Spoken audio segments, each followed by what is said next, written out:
Welcome to The Good, the Bad and the Ugly, specially curated from the world of economy and business today.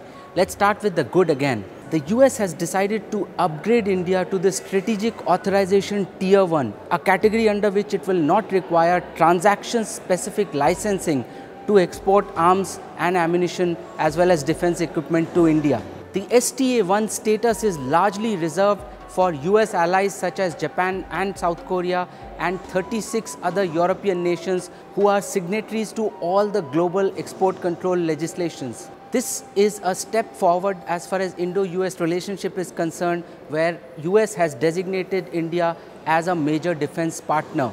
US has said that it has made an exception for India in the STA-I essentially because of India's unblemished record in export control regime. This will make India's purchase of defense equipment and arms and ammunitions from the US as well as its allies a very speedy affair. That's what makes this good. And now let's move on to the bad. Telecom regulator TRAI has issued new guidelines to measure the quality of 4G calls. It has now decided to measure 4G calls on the basis of data packets. TRAI has told the telecom companies that no more than 2% of the data packets must be lost during uplink and downlink of the telecom calls. In 4G, if anything less than 98% of the data packets have not been delivered in a call, then the customer is supposed to have experienced a voice outage. These norms are going to be effective from October 1. The TRAI has also asked telecom companies to give reason why setting up and expansion of 4G networks is getting delayed. This must be the nth time the regulator has tried to find a solution to frequent call drops and poor data quality on 4G networks.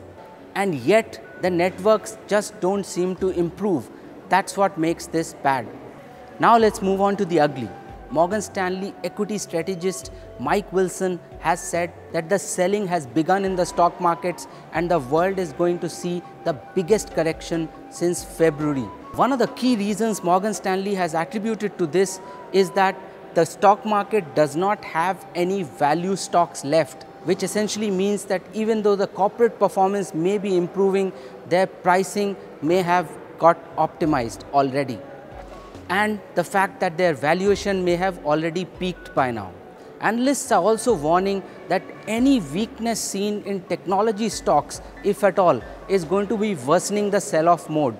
Now, even if this happens only in the US, its ripple effects will be felt around the world, including in India.